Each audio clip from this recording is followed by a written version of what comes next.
జగిత్యాల జిల్లా కోడిమాల్యాల మండలం రామ్సాగర్ గ్రామంలో ప్రభుత్వ సీలింగ్ భూములను అక్రమంగా రిజిస్ట్రేషన్ చేయించుకున్న వారి నుంచి రైతు బంధు నిధులను తిరిగి వసూలు చేయాలని గ్రామస్తులు డిమాండ్ చేశారు. 21 ఎకరాల సీలింగ్ భూములు కొందరు అక్రమంగా ఆక్రమించుకున్నారని ఆరోపించారు సర్పంచ్ రంగారావు.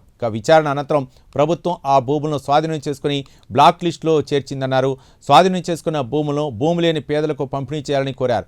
భూమిని స్వాధీనం చేసుకున్నందుకు సీఎం రేవంత్ రెడ్డి, ఎమ్మెల్యే మేడిపల్లి సత్యం, జిల్లా కలెక్టర్కు గ్రామస్తులు కృతజ్ఞతలు తెలిపారు. మేము గత 2 నెలల కింద సీఎం ఆఫీసులో మరియు కలెక్టర్ గారికి ప్రజావాణిలో, తర్వాత ఆర్డీఓ గారికి, ఎంఆర్ఓ గారికి రామ్సార్ రెవెన్యూ శివార్లోని సర్వే నెంబర్ 545, సర్వే నెంబర్ 551లో 22 ఎకరాల 26 గుంటల భూమి సీలింగ్ చట్టం కింద అప్పుడు స్వాధీనం చేసుకున్నది ప్రభుత్వము. దాన్ని అక్రమంగా కబ్జా చేసుకున్నారు హిమ్మత్రపేట వాస్తవ్యులైన పునుగోటి కృష్ణారావు గారిని. మేము దాన్ని తిరిగి విచారణ చేపట్టి ప్రభుత్వం స్వాధీనం చేసుకోవాలని చెప్పేసి దరఖాస్తులు ఇవ్వడం జరిగింది. దాని మీద ప్రభుత్వ యంత్రాంగం, ప్రభుత్వ అధికారులు సమగ్రంగా విచారణ చేసి ఉన్న ఈ నెలలో 7వ తారీఖు నాడు కలెక్టర్ గారు ప్రభుత్వం ఉత్తర్వులు ఇచ్చింది. దీని ప్రకారం ఆన్లైన్లో ఏవైతున్నాయో మ్యూటేషన్లు కావచ్చు, ట్రాన్స్ఫర్లు కావచ్చు, రిజిస్ట్రేషన్లు కావచ్చు, అవన్నీ కూడా రద్దు చేయడం జరిగింది. అంటే దీంతో ప్రభుత్వం స్వాధీనం చేసుకున్నట్టే. ప్రస్తుతం ఆ స్థలంలో ఉన్నటువంటి ఏమైనా ఉంటే వేకెంట్ చేయండి అని చెప్పేసి ఫర్దర్ నోటీసులు ఇస్తామని అన్నారు. ఇప్పటికే ఆల్రెడీ ఎవరైతే పట్టా పొంది ఉన్నారో వారందరికీ నోటీసులు ఇవ్వడం జరిగింది ప్రభుత్వం. తదుపరి వారు పూర్తిగా స్వాధీనం చేసుకొని తదుపరి ఎవరైతే లబ్ధిదారులు 23 మంది ఉన్నారో అందులో కొందరు రీసెంట్గా మేము దరఖాస్తు చేసిన తర్వాత మాకు ఆ సర్వే నెంబర్కు ఎలాంటి సంబంధం లేదు, మాకు ఆ భూమి వద్దని చెప్పి రాసి ఇవ్వడం జరిగింది ఆర్డీఓ గారికి. వారిని వదిలిపెట్టి మిగతా వారు ఎవరైతే ఉన్నారో లబ్ధిదారులు వారికి మరియు మిగతా భూమిని అర్హులైన వారందరికీ ఇవ్వవలసిందిగా ప్రభుత్వాన్ని కోరుచున్నాం. అలాగే వీరు ప్రభుత్వానికి వ్యతిరేకంగా ఎలాంటి భూ యాజమాన్య పత్రాలు లేకుండా ఎంట్రీ చేసుకున్నారు కాబట్టి, తదుపరి మ్యూటేషన్లు రిజిస్ట్రేషన్లు చేసుకున్నారు కాబట్టి ఎవరైతే ఎంట్రీ చేసుకున్నారో ఆ తదుపరి ఎవరైతే మ్యూటేషన్లు రిజిస్ట్రేషన్లు చేయించుకున్నారో వారిపై కూడా చట్టపరమైన చర్యలు తీసుకోవాలి. అలాగే వీరికి సహకరించిన అధికారులు ఎవరైతే ఉన్నారో, ఎందుకంటే ఆన్లైన్లో ఎంట్రీ చేయడానికి కావచ్చు, ట్రాన్స్ఫర్లు చేయడానికి కావచ్చు, ఎవరైతే సహకరించారో వీరందరిపైన కూడా కఠినమైన చర్యలు తీసుకోవాలి. అలాగే అప్పటి నుండి ధరణి పోర్టల్ని ఆధారంగా చేసుకొని ఇప్పుడు వీళ్ళైతే ఎంట్రీ చేసుకున్నారు కాబట్టి ఆన్లైన్లో ఉన్నందుకు, నమోదుగా ఉన్నందుకు, పట్టా పొంది ఉన్నందుకు ప్రభుత్వం కూడా వారికి రైతు బంధు ఇచ్చింది. ఎప్పటి నుంచి ఎప్పటి వరకు ఇచ్చిండ్రో ఆ రైతు బంధు అమౌంట్ కూడా తిరిగి ప్రభుత్వం రికవరీ చేసుకోవాలని చెప్పేసి కోరుకుంటున్నాను. మీరు ఇచ్చిన ఆరోపణలు వాస్తవమే. అప్పుడు సీలింగ్ చట్టం కింద ప్రభుత్వం స్వాధీనం చేసుకుంది. దానిపై ట్రిబ్యునల్కు ఇది మేము కొన్నాం భూమి అని చెప్పేసి పునుగోటి నారాయణరావు గారు సీలింగ్ ట్రిబ్యునల్కు దావా వేసిండ్రు. వారు దాన్ని తిరస్కరించిండ్రు. ఎప్పుడు 90లో వేసిండ్రు, 92లో తిరస్కరించిండ్రు. తిరిగి 92లో హైకోర్టుకు వెళ్ళడం జరిగింది నారాయణరావు గారు. దానిని 96లో హైకోర్టు కూడా తిరస్కరించబడ్డది.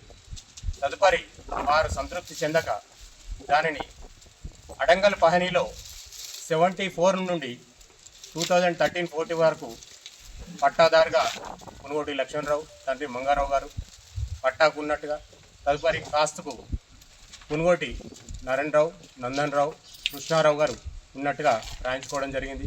ఇదంతా కూడా రెవెన్యూ అధికారుల సహకారంతోనే జరిగింది.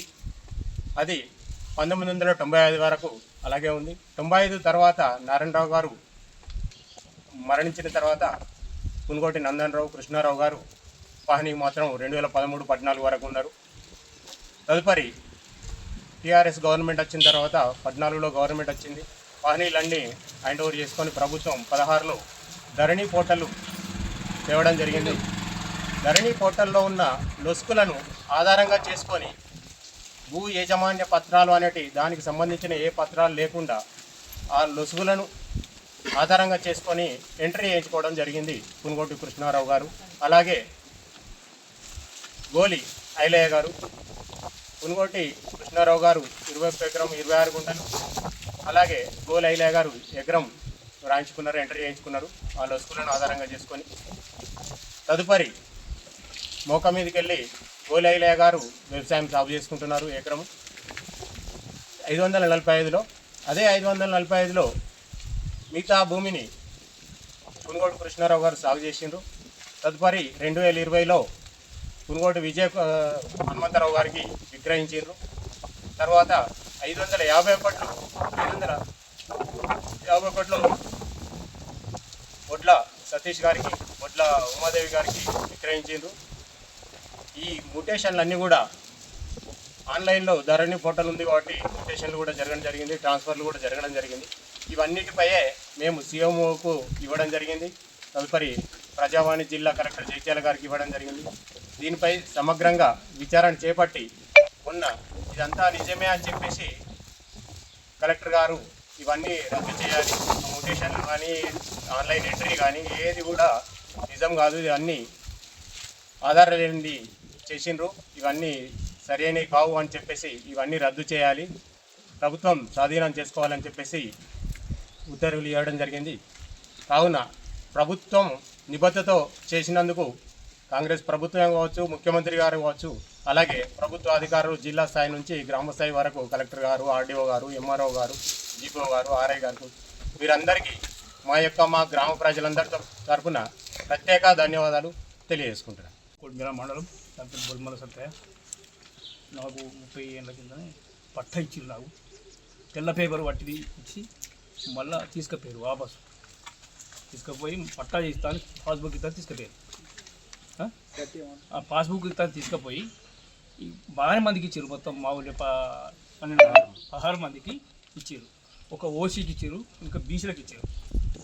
మొత్తం 22 మంది 22 మంది. దానిలో నాకు కూడా ఎక్కువ ఇచ్చారు. కానీ ఇట్లా చేసినందుకు జిల్లా చేసిన కలెక్టర్ గారు, గవర్నమెంట్ సాధన చేసుకుంది. కలెక్టర్ గారు కూడా ధన్యవాదాలు. ప్రభుత్వం సాధన చేసినందుకు ధన్యవాదాలు. ఆడియో వారికి ధన్యవాదాలు. ఎంఆర్ఓ ధన్యవాదాలు.